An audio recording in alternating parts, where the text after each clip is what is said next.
అక్క అవని. హాయ్ పిన్ని. హాయ్ బంగారం. మీరు కూడా ఈ గుడికే వచ్చారా? అందరూ వచ్చారా, మీరిద్దరే వచ్చారా?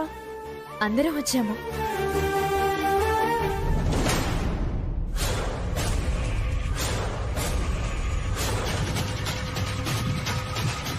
సౌమ్య ఆపరేషన్ చక్కగా జరిగిపోతే ఆ శివయ్యకి అభిషేకం చేయిస్తానని మొక్కుకున్నాను.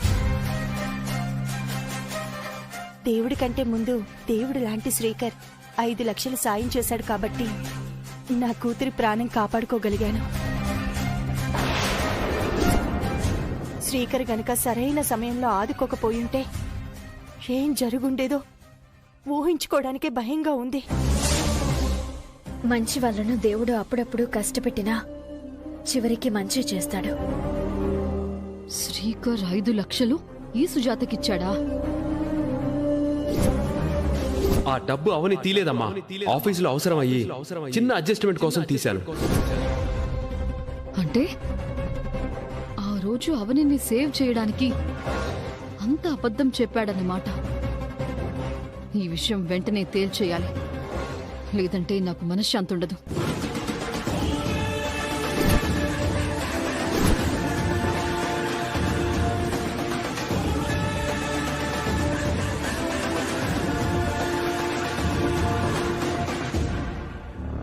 ఆ పరమేశ్వరుడు కరుణిస్తే ఈరోజు నిహారిక గురించి ఖచ్చితంగా బయటపడుతుందక్క. ఎలా? నిహారికకు మరో పరీక్ష పెట్టాను. ఇంతకుముందు నేను పెట్టిన పరీక్షల నుంచి తప్పించుకున్నట్లు ఇది తప్పించుకోవడం చాలా కష్టం. నిప్పులాంటి నిజాలు ఆ నిప్పుల గుండం దగ్గరే బయటపడతాయి. అంతా శివయ్య చేతిలో ఉంది. అన్యాయం గెలిచినట్టు ముందు అనిపించినా చివరికి న్యాయమే గెలుస్తుంది. శివరాత్రి నాడు ఆ పరమేశ్వరుడు అధర్మం పక్షాన ఉంటాడో ధర్మం పక్షాన ఉంటాడో చూద్దాం. నేను కావాలని ఇరికించానని తెగ గింజుకుంటుంది. తప్పించుకోవడానికి తెగ తాపత్రయపడుతుంది. కాని ఈ రోజు తప్పించుకోవడం అసాధ్యం. చేసేది చేయించేది అంతా భగవంతుడే. చూసారా ఈ దారుణం? నువ్వు మాకు చూపిస్తేగా. అమ్మో అమ్మో, నిహారిక ఏమైనా చేసిందా? నిహారిక కాదు. అవనియా? అవని కూడా కాదు. మీరు గ్యాప్ ఇస్తే చెప్తుంది. సరే చెప్పు. శ్రీకర్ గురించి మనం అనుకున్న దానికంటే చాలా డేంజరస్ గా తయారయ్యాడు. ఏం చేశాడు? 5 లక్షల రూపాయలు మిస్ అయ్యాయని ఆ రోజు ఇంట్లో గొడవ జరిగినప్పుడు ఆఫీస్ అవసరాలకి వాడుకున్నానని చెప్పాడు కదా, అది అబద్ధం. ఏం చేశాడు మరి? ఆ సుజాత ఉంది కదా, ఉందిగా, దాని కూతురి ఆపరేషన్ కి హెల్ప్ చేశాడు.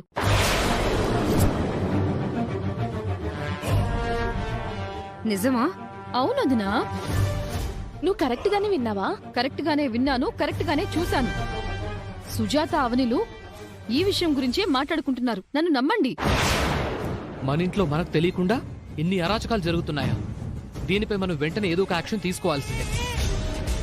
అవని మధ్యవర్తిత్వం చేసినంత మాత్రాన 5 లక్షలు ఇచ్చేయడు. దీని వెనక ఇంకేదో ఉంది. సుజాత అవనికి ఆశ్రయం ఇచ్చినందుకు 5,000 10,000 సహాయం చేస్తాడు గాని ఏకంగా 5 లక్షలంటే ఖచ్చితంగా అనుమానించాల్సిందే. మనలో మనం ఎంతసేపు మాట్లాడుకున్నా అనవసరం. ఈ విషయం గురించి అత్తయ్య దగ్గర తెలుసుకుందాం. రండి రండి. ఇంకే విషయంలోనైనా ఆవిడికి పట్టు విడుపులు ఉంటాయి, కానీ జాతకం విషయంలో మాత్రం తన పంతమే నెగ్గించుకుంటుంది. ఆ దేవుడు నా గురించి బయట పెట్టాడు. అదేదో నీ విషయంలో జరుగుంటే సంతోషించుండేదాన్ని. నువ్వు ఇంత పోరాడుతున్నావు, ఎంత బాధపడుతున్నావు, ఎన్నో త్యాగాలు చేస్తున్నావు. నీ పట్ల ఆ దేవుడికి జాలి దయ ఎందుకు కలగడం లేదో నాకు అర్థం కావడం లేదు. ఇంకెన్ని పరీక్షలు పెడతాడు, ఇంకెంత నరకం చూపించాలనుకుంటున్నాడు. రోజు నాకు ఇవే ఆలోచనలక్క. తాళి కట్టిన భర్తకి ఎదురుగా ఉన్నానన్న ఒక్క ఆనందం తప్ప మరే సంతోషము లేకుండా పోయింది నాకు.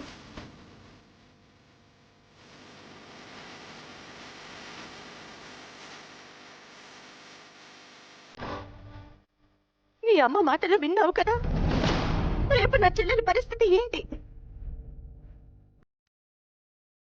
దాని బ్రతుకు ఎంత అగమ్య గోచరంగా తయారైందో చూడు. మీరు కట్టిన తాళి ఉంది, మీరు భయపడకండి. మీ అమ్మ అంగీకరించకపోతే అది కేవలం ఒక తాడులా మిగిలిపోతుంది శ్రీకర్. ఆ తాళికి గుర్తింపు తేవడానికి మా మ్యారేజ్ సర్టిఫికేట్ ఉంది. ఏ ఆధారం ఉన్నా మీ అమ్మ అంగీకరించకపోతే మనం ఏం చేయగలం? మీ వాళ్లతో గొడవ పడి ఆవిడని తీసుకుని బయటికి రాగలవా?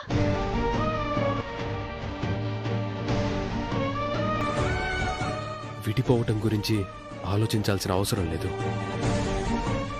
కలిసి ఉండాలి. అవనిని అందరూ కలుపుకోవాలి. నేను నమ్మకాన్ని కోల్పోతున్నాను శ్రీకర్. నేను దేవుణ్ణి నమ్ముతాను. ఇప్పుడు ఎన్ని పరీక్షలు పెట్టినా ధర్మం ఓడిపోదు. తాళిబంధం ఒకరోజుకి గెలుస్తుంది. నేను ఆ నమ్మకంతోనే బతుకుతున్నాను. వచ్చే శివరాత్రికి నేను శ్రీకర్ గారి భార్యగా గుడికి వస్తాను.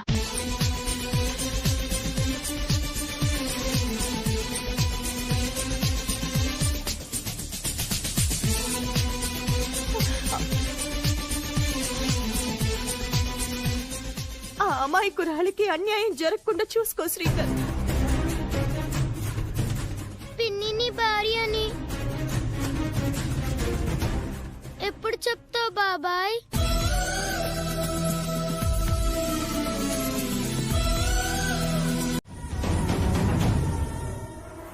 తల్లి,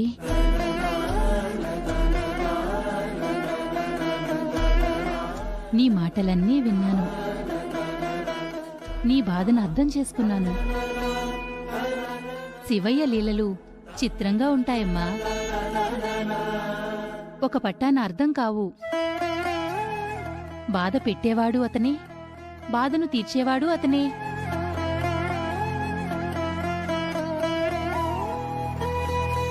సమస్యని సృష్టించేది అతనే, ఆ సమస్యకి పరిష్కారం చూపించేది అతగాడే. త్రిమూర్తులలో ముఖ్యుడైన గరులకంఠుడికి బ్రహ్మరాతను మార్చగల శక్తి కూడా ఉంది. నీ మొర ఆయన వింటాడు. అయితే నువ్వు చేయాల్సిందంతా ఒకటే. మీ తాళి ఎట్టి పరిస్థితుల్లోనూ నీ మెడ నుంచి బయటకు పోకుండా కాపాడుకో.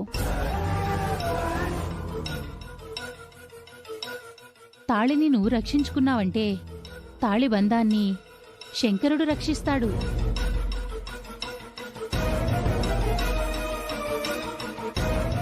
నీ తాళికి నువ్వు కాపరివైతే కాటికాపరైన మహేశ్వరుడు మీ భార్యాభర్తల బంధానికి కాపరి అవుతాడు.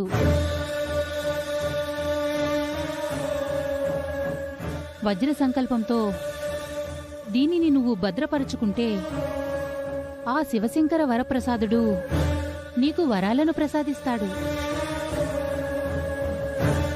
దీనిపై దుష్టుల కన్ను పడనివ్వద్దు.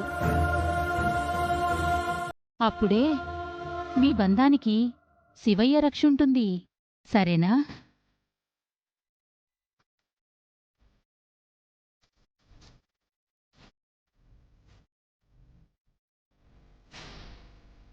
లేమ్మా.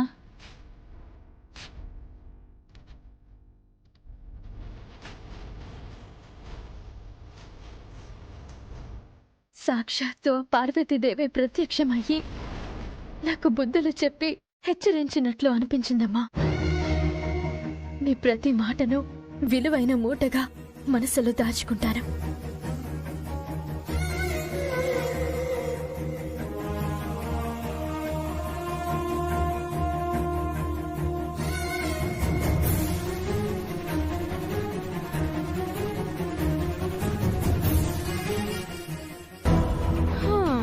తాళిని భద్రంగా దాచుకోవడానికి నువ్వు ప్రాణాలతో ఉండాలి గావని నిన్ను పైకి పంపించే ప్రయత్నం ఆల్రెడీ మొదలైంది.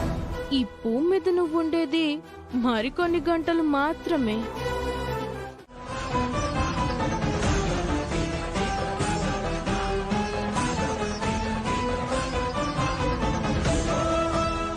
మీ ఆరోగ్యం కోసం నేను మొక్కిన మొక్కుని తీర్చుకున్నాను. ఇక మీకు ఎలాంటి గండాలు శకునాలు ఎదురుకావు. మీరెప్పుడూ సంతోషంగా ఉండాలి. మీ ఆనందమే నా ఆనందం. కాబోయే భర్త గురించి పెళ్లికి ముందే ఇలాంటి కఠిన నియమాలను పాటిస్తుందంటే పెళ్ళైన తర్వాత కంటికి రెప్పలా చూసుకుంటుంది. నిహారిక దొరకడం మా శ్రీకర్ ఏ జన్మలోనో చేసుకున్న అదృష్టం.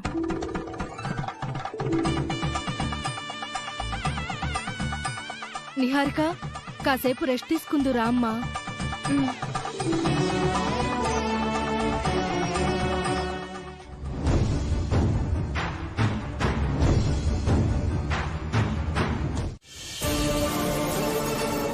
భలే నడిచేశావమ్మా. నువ్వు నడవగలుగుతావని నేను అస్సలు అనుకోలేదు. నాకు కూడా 1% కూడా నమ్మకం లేదు. ఎలా సాధించగలిగావమ్మా? నిహారిక దైవ భక్తిలో దిట్ట నాన్న. నిప్పుల మీద నుంచేం కర్మ, నీటి మీద నుంచి కూడా నడిచేయగలుగుతుంది.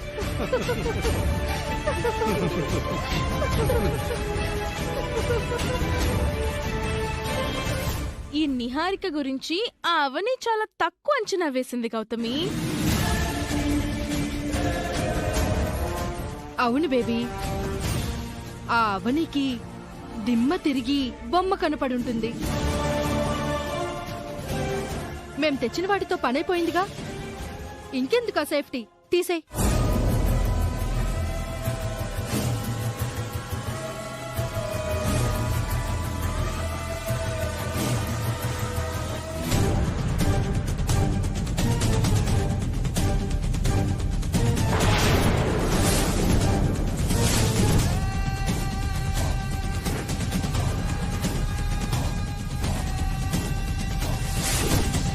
పాపం అవని షాక్ లోనే ఉంటుంటుంది. వేదవతి కుటుంబంతో పాటు ఊరూరంతా నమ్మేసింది. పిచ్చి జనాలు. ఈ కలియుగంలో జనాలు నిజం కంటే మోసాన్నే ఎక్కువగా తొందరగా నమ్ముతారు. నిప్పుల్లో నడవాలనే కాన్సెప్ట్ గురించి చెప్పి ఈ కూల్ సాక్స్లను ఎలాగైనా తీసుకురండి అని నువ్వు చెప్పిన తర్వాత అబ్బో ఎన్నో షాపులు తిరిగి ఇదిగో వీటిని సక్సెస్ఫుల్ గా సాధించాం.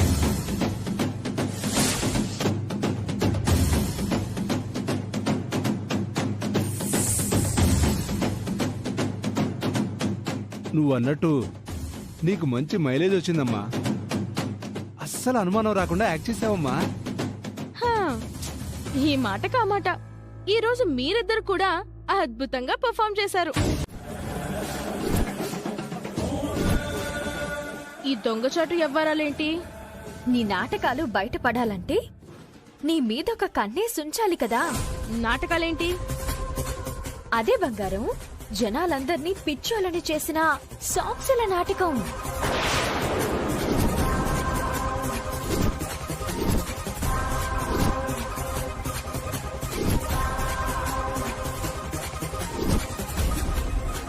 నీలాంటి ఆడదానిని, ఇలాంటి తల్లిదండ్రుల్ని నేనెక్కడా చూడలేదు. ఇప్పుడు చూస్తున్నావు కదా, మా జోలికి రాకు, చాలా ఇబ్బందులు పడిపోతావు.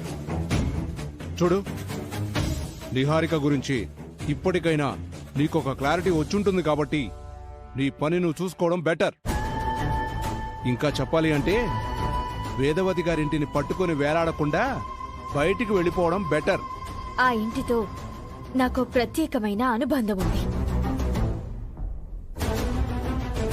నేనెలా వదిలి వెళ్తాను? శ్రీకర్ కి ఆ అవనితో ఆల్రెడీ పెళ్ళైపోయింది. ఇప్పుడేంటి, అందరి ముందు నా నాటకం బయట పెడతావా? ఆ సాక్స్ లను తీసుకెళ్లి చూపిస్తావా? పెళ్ళు చూపించు. నువ్వు చూపించే ఆధారాలను కూడా ఎలా తిప్పి కొడతానో రుచి చూద్దుగాని. ట్రై చేస్తావంటే చెయ్యి, बाद में देख लेंगे. చలో మేరీ దుష్మన్, ట్రై కర్లో. చెప్పడానికి 1 నిమిషం చాలు. వేదవతి గారికి కాబోయే కోడలు ఇలాంటిది అని జనమంతా అనుకుంటారు. ఆంటీకి ఎలాంటి తలవంపులు తీసుకురావడం నాకిష్టం లేదు. నువ్వు ఎన్ని చెప్పినా నమ్మరు. నా మీద అంత నమ్మకం పెరిగింది. పెరుగుట విరుగుట కొరకే అని ఒక సామెత ఉంది. బహుశా చిన్నప్పుడు నువ్వు చదువుకోలేదనుకుంటా, అందుకే విర్రవీగుతున్నావు. మనుషుల్ని మోసం చేసినంత సులభంగా దేవుణ్ణి మోసం చేయొచ్చని అనుకుంటున్నావు. దేవుణ్ణి మోసం చెయ్యలేవు. ముక్కంటి వాడి ముందు ఆటలొద్దు, భస్మమైపోతావు. ఇంకా ఆపుతావని సోది. నీలాంటి మూఢనమ్మకాలు నాకు లేవు. ఊరికే ఉపన్యాసాలు ఇవ్వకు. మొక్కు తీర్చుకోకపోతే మూల్యం చెల్లించుకోక తప్పదు, శిక్షను అనుభవించక తప్పదు. ఆ శివుడు కూడా నన్నేం చెయ్యలేడు. నిహారిక చెప్పిందంతా నిజమే.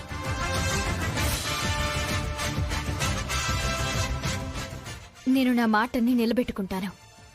అభిషేకానికి నేను సిద్ధమే. 4 రోజులు ఉండిపోయే అతిథే అయ్యుండొచ్చు, కానీ మీ కుటుంబం కోసం అంతటి త్యాగం చేయడం చాలా గొప్ప విషయం అమ్మా.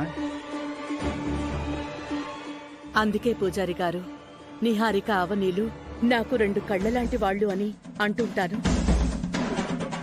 శివరాత్రి రోజు భక్తితో దేవుడికి ఏ సేవ చేసుకున్నా వృధాగా పోదు కదా పూజారి గారు.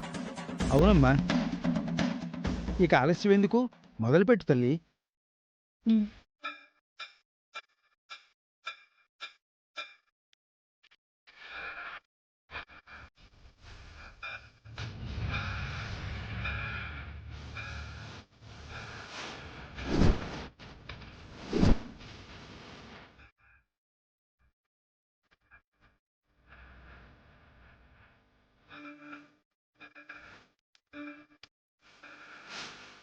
అమ్మా, పాలాభిషేకాలు చేసేవాళ్ళు ఉంటే ముందుకు రండి.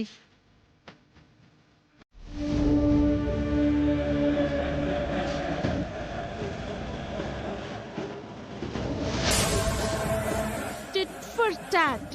ఎలా ఉందవని? నన్ను నిప్పుల మీద నడిపించావు, నిన్ను నీళ్ల బిందెలతో నడిపిస్తున్నాను. చెల్లుకి చెల్లు అయిపోయింది. 101 బిందెలు మోసేసరికి 104 జ్వరం ఖాయం. ఇంట్లో ఓ వారం 10 రోజులు నీ ఎదురు నాకుండదు. ప్రశాంతంగా ఉండొచ్చు.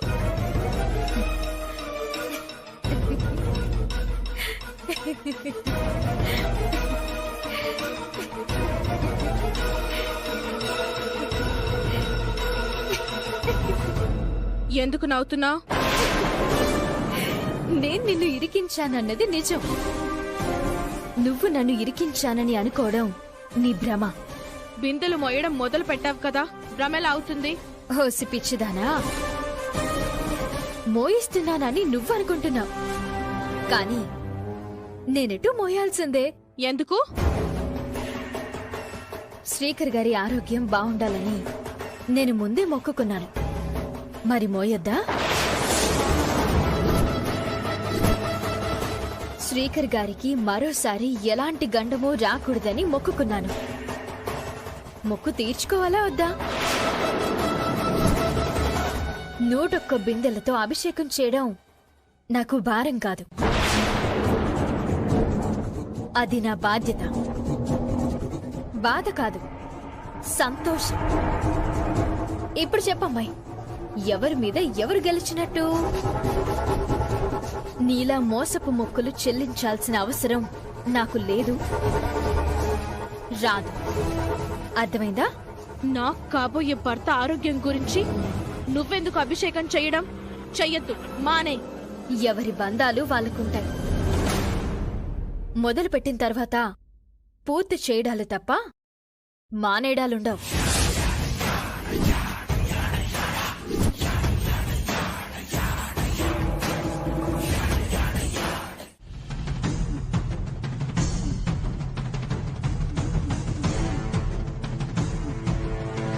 భక్తులందరికీ మహాశివరాత్రి శుభాకాంక్షలు.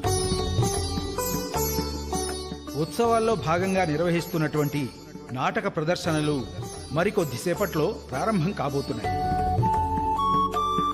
ప్రదర్శనలో ముందుగా వేదవతి గారి కుటుంబం నుంచి శ్రీకర్ బాబు, నిహారికమ్మ, అవనిగారులతో పాటుగా దుష్టశక్తుల రూపంలో మరో 4 కళాకారులు కలిసి శివమహిమ అనే నాటకమును ప్రదర్శించబోతున్నారు.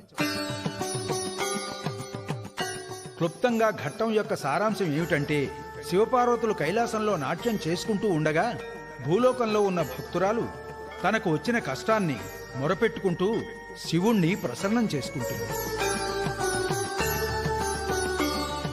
ఇక మిగతాది దృశ్య రూపంలో మీరే చూడండి.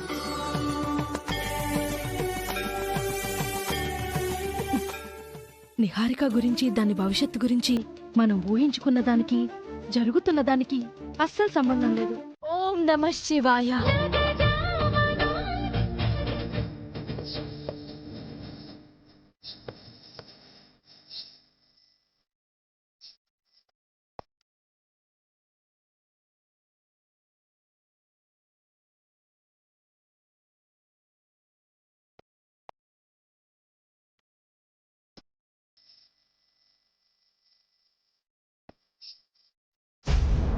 ఓం నమః శివాయ.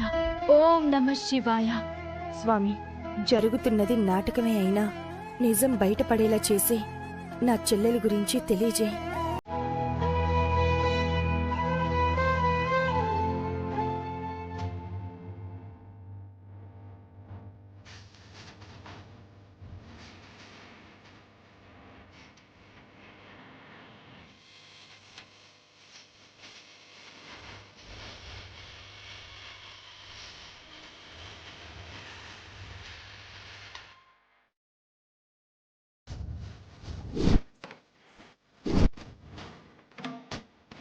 ఓం నమః శివాయ.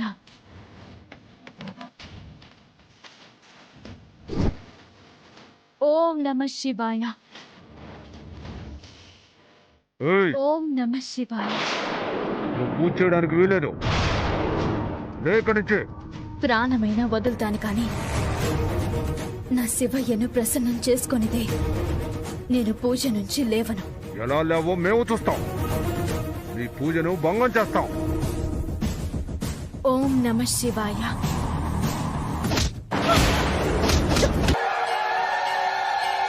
ఏమైంది స్వామి? నా భక్తురాలు ఆపదలో ఉంది. ఆమె ఆర్తనాదాలు నాకు వినిపిస్తున్నాయి. నేను వెళ్ళాలి. స్వామి, ఎవరు మీరు? నాటకంలోని ఆర్టిస్టులు. స్వామి, నన్ను కాపాడు స్వామి. ఇది డ్రామాలా లేదు, మన ఇంట్లో రోజు జరుగుతున్న తంతులా ఉంది. అవునమ్మా, అచ్చం అలాగే ఉంది. శివయ్య, కాపాడయ్యా. వచ్చిన వాళ్ళు ఆర్టిస్టులా లేరే. అవని నిజంగానే ఆపదలో ఉంది. స్వామి, ఆగండి స్వామి. ఆమె నిజమైన భక్తురాలిలా లేదు, దొంగ భక్తురాలిలా ఉంది. వదిలేయండి. వెళ్ళకపోతే లోకానికి శివుడి మీద నమ్మకం పోతుంది దేవి. నేను వెళ్ళాలి. శివయ్య, శివయ్య, శివయ్య.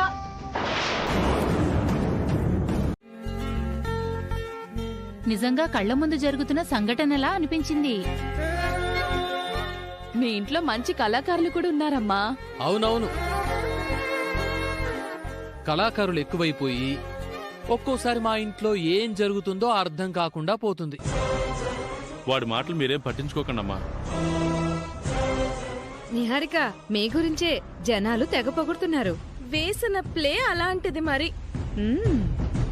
నాటకం సంగతి సరే గాని అవని ఏంటి సడన్ గా మెడలో నుంచి తాళి తీసింది?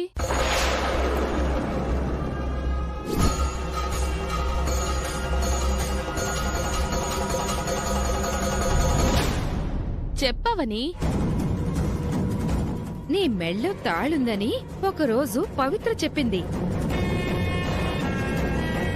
అప్పుడు మేము చూసే ప్రయత్నం కూడా చేశాం, కుదరలేదు. ఒకవేళ అది గాని నిజమా ఏంటి? అంత అనుమానం ఉంటే చూసుకోండి.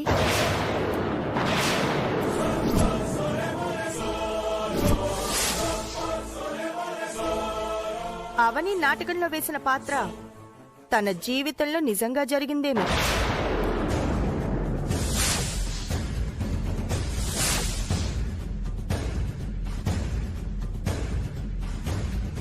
నువ్వు చెప్పమ్మా, అది నిజమా? అది నిజం కాదండి. మీరంతా ఏదేదో ఊహించుకోకండి.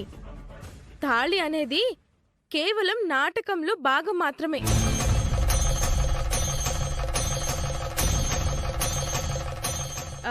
తాళి ముందు నుంచే ఉన్నది కాదు. అది అప్పటికప్పుడు చూపించింది మాత్రమే. అమ్మా సుజాత, అవనికి పెళ్లి కాలేదని నీకు తెలుసు కదా, మరి అలా అడుగుతావేంటమ్మా? అవునమ్మా, మా ఇంటి కోడలిగా చేసుకోవాలనుకున్నావు. జాతకం కుదరకపోవడం వల్ల అది కుదరలేదు. ఆ విషయం కూడా నీకు తెలుసు కదా. అన్నీ తెలిసి కూడా కొందరెందుకో సంబంధం లేనట్టు మాట్లాడతారు. అవనిని కొట్టడానికి వచ్చిన వాళ్ళు నిజంగానే కొట్టారనిపించింది.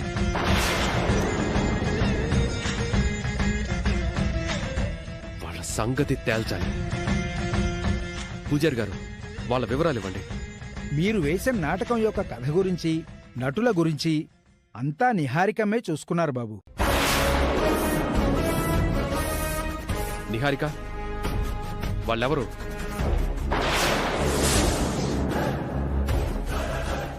తెలిసిన వాళ్ళ ద్వారా జూనియర్ ఆర్టిస్ట్ ఏజెంట్ కి ఫోన్ చేస్తే నలుగురిని పంపించారు. పాపం వాళ్ళకి కొత్త అనుకుంటా, కాస్త ఎక్కువ ఎమోషనల్ అయ్యారు. అంతేగాని వాళ్ళేం కావాలని చేయలేదు కదా. ముందు నువ్వు వాళ్ళ డీటెయిల్స్ ఇవ్వు. శ్రీకర్, గుళ్ళో గొడవద్దు. అమ్మా, అది కాదమ్మా. కావాలని చేయలేదని చెప్పింది కదా. అయినా అవని మీద ఎవరికి కోపముంటుంది? శత్రువులు కొన్నిసార్లు మన చుట్టూనే తిరుగుతుంటారు వేదవతి గారు. మీ అనుమానంలో అర్థం లేదు శ్రీకర్. ఇంకా ఆ విషయం గురించి వదిలేయండి. పూజారి గారు, అన్నీ సవ్యంగా జరిగిపోయాయి. చాలా సంతోషంగా ఉంది. ఇక మేం బయలుదేరచ్చా? అలాగేనమ్మా. వెళ్ళొస్తామండి. వస్తామండి. సరేనయ్యా. మా సుజాత, మీ ఇద్దరిని ఇంటి దగ్గర డ్రాప్ చేస్తాం, రండమ్మా. కార్లలో తిరిగే స్థాయికి మేమింకా వెళ్ళలేదు ప్రసాదరావు గారు. ఇంకోసారి ఇలాంటి పిచ్చి పిచ్చి ప్రయత్నాలు చేయకు.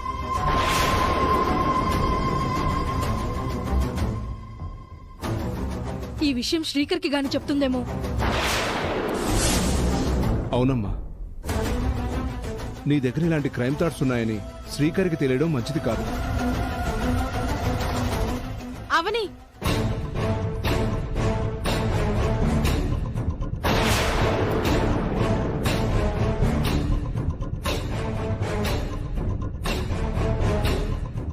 ఈ విషయాలేవి నేనెవరికి చెప్పను.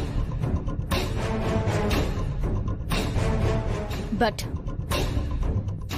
నీ పద్ధతి మార్చుకో.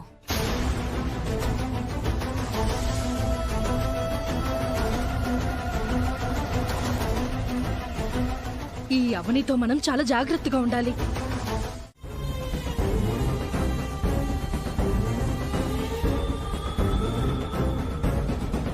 శ్రీ, మాకు చిన్న పనుంది, మేం బయటికెళ్ళొస్తాం. పదండి.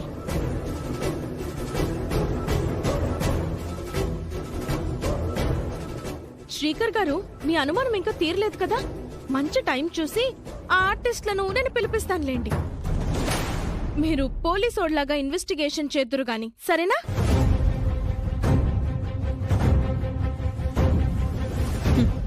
ఇద్దరూ కలిసొచ్చారు. ఏంటి విషయం? ఏం లేదక్కా. మేము నీకు సపోర్ట్ చేస్తుంటే నువ్వు దాంతో కలిసొచ్చావు. నీ ప్లాన్స్ ఏంటో మాకేం అర్థం కావట్లేదు. నీ కంటికి మేము తెంగరాళ్ళ కనపడుతున్నావా ఏంటి? బా, ఏం లేదని చెప్పాను కదా. నువ్వు ఏమీ లేదు అన్నావంటే ఏదో ఉందని అర్థం. నాకు టైం సరిగా అనుకూలించడం లేదు. అనుకూలించినప్పుడు మాట్లాడుకుందాం.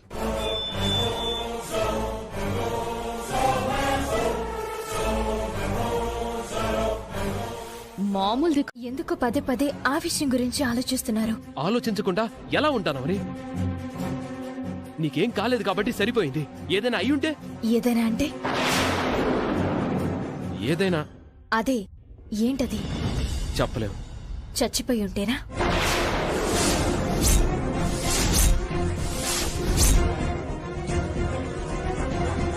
అలాంటి పిచ్చి మాటలు మాట్లాడుకో. ఆ ఊహ కూడా నేను భరించలేను. ఇంకెప్పుడు ఆ మాట అనొద్దు. నేనంటే అంత ఇష్టమా? ప్రాణం.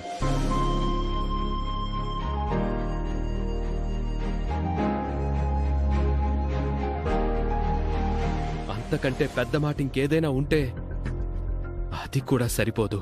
పొరపాటున నేను చనిపోతే ఎలా ఉండగలరు మరి?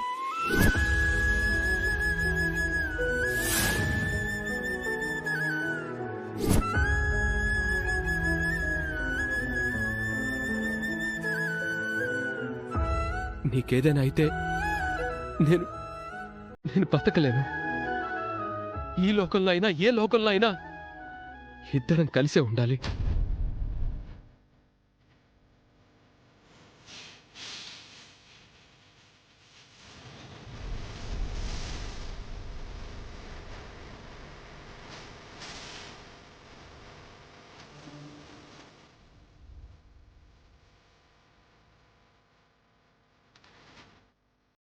ఏమండి, ఎవరైనా చూస్తారు? చూడ్ని, ఒక పని అయిపోతుంది. ఎంతకాలం ఇలా? ఏం మాట్లాడుతున్నారు? అవును మరి, ఇంకేం మాట్లాడాలి? నేను చెప్పుకోలేనప్పుడు కాలమైనా నిజాన్ని చెప్పేయాలి. పరిణామాల సంగతి తర్వాత చూసుకోవచ్చు.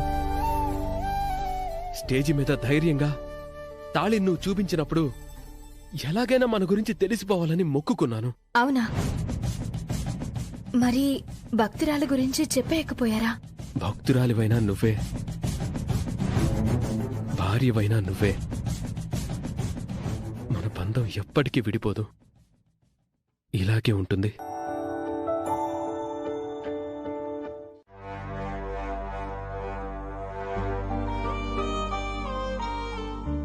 స్వామి, మా తల్లిదండ్రులు చనిపోయిన తర్వాత నేను అమ్మలా మారి నా చెల్లెల్ని కూతుర్లా చూసుకుందామనుకున్నాను.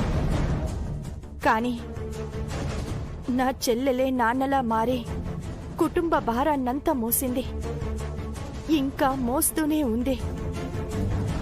చిన్నతనం నుంచి తనకి అన్ని కష్టాలే. శ్రీకర్ని చేసుకున్న తర్వాత తన బాధలు తీరిపోతాయనుకున్నాను. ఆ ఇంట్లో కూడా నరకం అనుభవించక తప్పడం లేదు. నా చెల్లెలి గురించి ఆ ఇంట్లో అందరికీ తెలిసేలా చెయ్యి. వాళ్ళందరూ ఆదరించేలా ఆశీర్వదించు. నా చెల్లెలి కాపురాన్ని నిలబెట్టు. ఒక అక్కగా తన కాపురం నిలబడడం కోసం నా వంతుగా నేను చెయ్యాల్సింది చేస్తాను.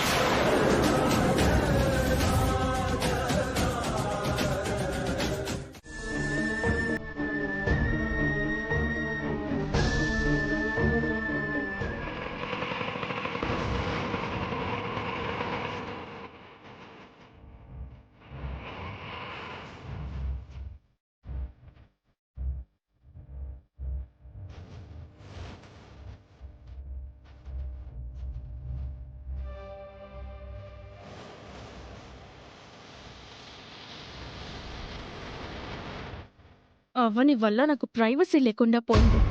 పైగా గురుడు అవనికి తాళి కట్టడం వలన మనసు మార్చుకోలేకపోతున్నాడు. ఇలాంటి చోటైనా శ్రీకర్ గారితో క్లోజ్గా మూవ్ అవుతూ దగ్గర చేసుకోవాలి. ఇట్నుంచి ఇద్దరం కార్లో వెళ్ళాలి.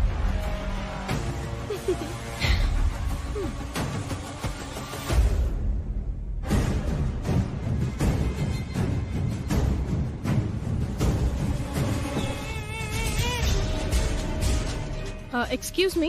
చెప్పండి మేడం. శ్రీకర్ గారిని కలవాలి. ఎందుకు మేడం? చెప్తే గాని కలవడానికి పర్మిషన్ లేదా ఏంటి? అలాంటిదేం లేదు మేడం. క్యాబిన్లో ఉన్నారు, వెళ్ళండి.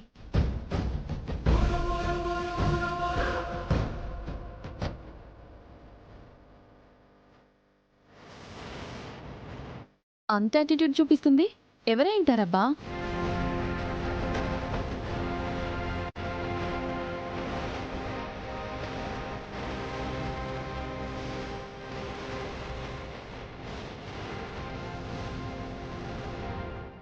హాయ్.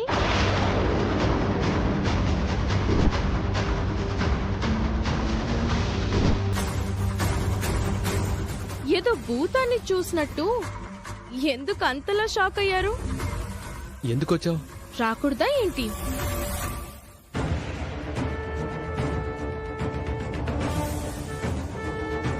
ఆ రాక్షసి ఆయనకి నాకు మధ్య దూరాన్ని పెంచాలని చాలా ప్రయత్నాలు చేస్తుంది. కనీసం ఇక్కడైనా శ్రీకర్ గారితో కాసేపు సరదాగా గడపచ్చు. నేను అర్జెంట్ వర్క్లో ఉన్నాను. నన్ను డిస్టర్బ్ చేయకుండా బయటికి వెళ్ళు. అరే, కాబోయే భార్య మొదటిసారి ఆఫీస్కి వస్తే కాఫీ ఆఫర్ చేయాల్సింది పోయి బయటికి పొమ్మంటారేంటి? ఇది చాలా చాలా దారుణం శ్రీకర్ గారు.